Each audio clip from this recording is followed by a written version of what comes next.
Pemirsa, tunjangan Hari Raya menjadi isu yang diperjuangkan para pengemudi dan kurir ojek online sejak 2 tahun ke belakang, 2023 dan 2024. Baru kemudian di tahun ini, 2025, keinginan para pengemudi ojol ini seperti mendapatkan perhatian lebih dari pemerintah. Presiden Prabowo Subianto langsung mengundang para pengusaha transportasi daring ke istana dan mengimbau pemberian THR tunai kepada para mitra pengemudi Lebaran tahun ini. Kini tinggal Kementerian Ketenagakerjaan dan pihak aplikator duduk bersama untuk merumuskan bagaimana skema dan mekanisme pemberian bonus hari raya untuk para pengemudi ojol. Untuk membahasnya sudah hadir bersama saya juru bicara Kantor Komunikasi Kepresidenan Dede Prayudi dan Koordinator Advokasi Serikat Pekerja Angkutan Indonesia Raymond J. Kusnadi. Selamat malam Mas Raymond. Ya, selamat malam Mbak Tasya. Iya, terima kasih sudah hadir di studio kami. Selamat malam juga Mas Uki. Ya, selamat malam Mbak Tasya, selamat malam Mas Raymond. Iya, terima kasih sudah hadir dan bergabung bersama kami di diskusi pada sore hari ini. Sebelum kita mulai diskusi, kita akan sama-sama menyimak pernyataan dari Presiden Prabowo Subianto. Pada tahun ini, pemerintah menaruh perhatian khusus kepada para pengemudi dan kurir online yang telah memberi kontribusi yang penting dalam mendukung layanan transportasi dan logistik di Indonesia. Untuk itu, pemerintah menghimbau kepada seluruh perusahaan layanan angkutan berbasis aplikasi untuk memberi bonus hari raya kepada pengemudi dan kurir online dalam bentuk uang tunai dengan mempertimbangkan keaktifan kerja. Saat ini terdapat kurang lebih 250.000 pekerja pengemudi kurir online yang aktif dan kurang lebih 1 sampai 1,5 juta yang berstatus part-time, ya tidak full-time tapi part-time bekerja. Untuk besaran dan mekanisme pemberian bonus hari raya ini kita serahkan dengan nanti akan dirundingkan dan akan disampaikan oleh Menteri Ketenagakerjaan melalui surat. Ya, langsung saja kita mulai diskusi. Mas Raymond, saya ke Mas Raymond terlebih dahulu. Ini kalau mau mendengarkan dengan jeli kata-kata Presiden Prabowo kemarin kan adalah pemerintah menghimbau kepada seluruh perusahaan layanan berbasis aplikasi untuk memberikan bonus hari raya. Yeah. Anda sudah cukup puas tidak dengan pernyataan seperti itu? Iya, sebenarnya apa yang kami dapatkan hari ini ya, bonus hari raya seperti itu merupakan capaian dari perjuangan kawan-kawan ya, dari 10 tahun terakhir, apapun itu isunya hingga sampai kepada tuntutan THR kita awalnya menuntut, kemudian di istilahnya keluarnya BHR gitu ya, dikabulkannya seperti BHR. Karena tahun-tahun sebelum itu belum ada gitu kita nuntut THR, tapi sama sekali tidak ada insentif, sama sekali tidak ada bonus-bonus untuk hari jadi raya. Jadi insentif tahun lalu tuh kita tolak karena kita harus bekerja ya di hari pertama dan hari kedua Lebaran, itu kan sama saja tidak memanusiakan kami begitu. Nah, kalau ini sudah muncul gitu ya, sudah ada komitmen dari platform bahwa ini tunai begitu, dan ada hitung-hitungannya 20% dan seterusnya, itu merupakan capaian dari tidak hanya SPAI tapi dari hasil semua kawan-kawan di Serikat Pekerja maupun komunitas ojol. Artinya sudah cukup puaskah atau masih agak deg-degan jangan-jangan nanti akan ada kadal-kadalan atau mungkin masih ada yang kemudian bisa berkilah bahwa tidak punya kesiapan finansial atau ini sudah cukup puas?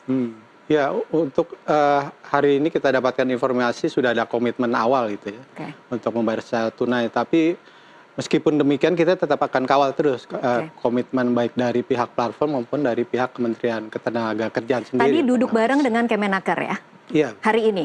Iya, hari ini. Apa saja poin-poin kesepakatan yang dihasilkan tadi? Iya, poin kesepakatannya bahwa memang tidak seperti tuntutan kita ya, THR itu kan 1 kali UMP ya, upah minimum provinsi gitu. Cuman karena memang ini belum ada memang kesiapan dari regulasinya juga masih abu-abu ya, seperti itu. Jadi untuk saat ini kita sudah bisa merasakan lah setidak-tidaknya. Ini sudah kemajuan lah untuk proses 10 kemajuan tahun dibandingkan tahun sebelumnya tidak ada itu namanya surat edaran buat THR atau BHR ojol, belum ada. Ada surat edaran untuk THR untuk pekerja pada umumnya. Baik, saya ke Mas Uki terlebih dahulu sekarang. Mas Uki, ini kan selama 1 dekade keberadaan ojek online di Indonesia, tuntutan THR ini sudah beberapa kali diajukan, baru tahun ini kemudian pemerintah merespon. Mengapa penting bagi pemerintah kemudian untuk menghimbau para pengusaha ojek online ini untuk memberikan bonus hari raya? Ya, kita kembali lagi ya kepada filosofi pemerintahan Presiden Prabowo. Jadi Presiden Prabowo kalau kita perhatikan ya semenjak beliau dilantik sampai dengan hari ini seluruh pidatonya, seluruh orasinya, seluruh sambutannya di setiap acara itu muaranya hanya 3 hal kok. Yang pertama adalah pemerintahan yang bersih dan efektif. Yang kedua adalah pemerintahan yang meningkatkan kesejahteraan rakyat. Dan yang ketiga adalah pemerintahan yang menghadirkan kemandirian bangsa. Nah, kalau kita berbicara soal bonus hari raya, nah ini kami tidak menyebutnya THR ya, kami menyebutnya BHR ya. Kalau kita berbicara soal BHR ini kaitannya dengan poin yang kedua tadi, yaitu ingin meningkatkan kesejahteraan rakyat banyak.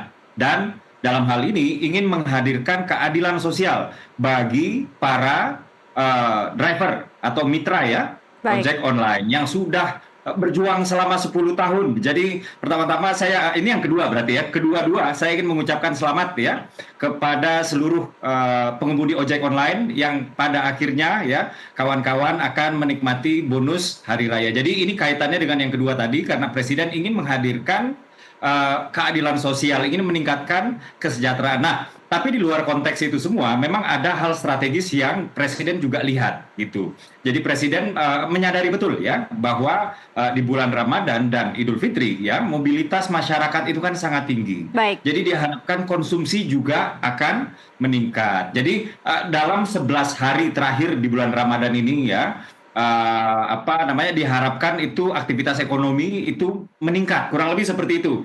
Dan Presiden sudah menelurkan beberapa kebijakan termasuk ya di dalamnya adalah pemberian BHR bagi pengemudi ojek online. Apa saja yang dimaksud kebijakan tadi? Yang pertama ada penurunan harga tiket pesawat ya antara 13 sampai dengan 14%. Ada penurunan harga tarif tol dan transportasi umum selama mudik lebaran ya.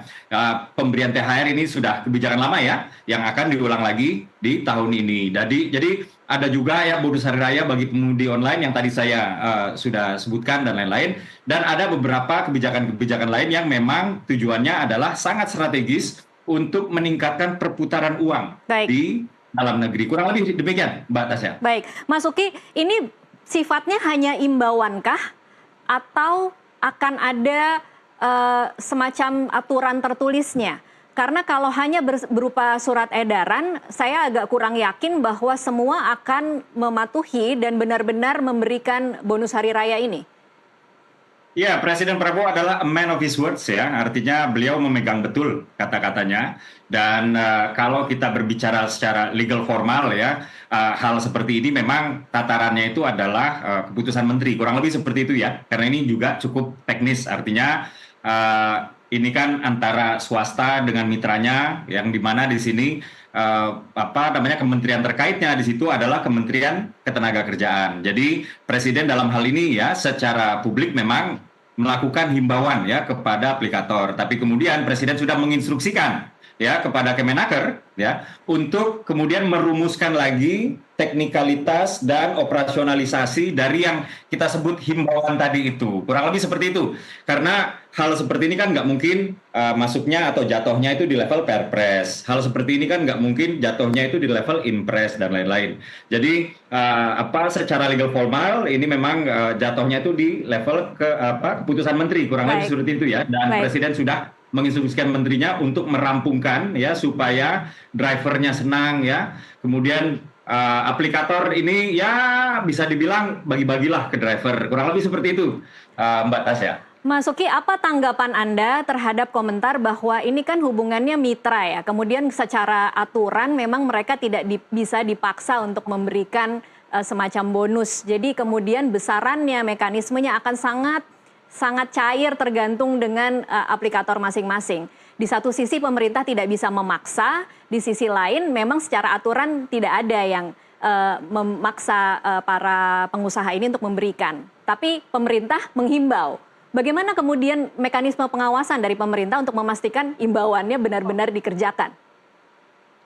Ya, pertama-tama memang itulah dia tadi kenapa saya sebut ini bonus hari raya ya, bukan tunjangan hari raya. Karena kalau kita berbicara tunjangan hari raya, maka di sini kita tunduk pada Undang-Undang Tenaga Kerja, gitu. Yang dimana di sini relasinya adalah relasi kerja antara si pemberi kerja dengan si pekerja. Yang dimana itu artinya relasinya itu bukan antara aplikator dengan mitra. Kurang lebih seperti itu ya. Dan kalau misalnya kita terus-terusan terjebak di paradigma yang ini kasihan kawan-kawan driver ojol ya. Jadi inilah dia paradigma yang selama 10 tahun membuat para driver ojol ini pada akhirnya itu tidak menerima bonus hari raya atau apapun itulah gitu ya. Jadi inilah dia kenapa ini disebut bonus hari raya, karena kita kalau THR itu tunduk pada aturan ketenagakerjaan dan di sana itu relasinya harus pemberi kerja dengan pekerja. Dan pemerintah dalam hal ini memantau terus ya, institusi kepresidenan memantau terus ya prosesnya. Jadi bersama-sama nanti kita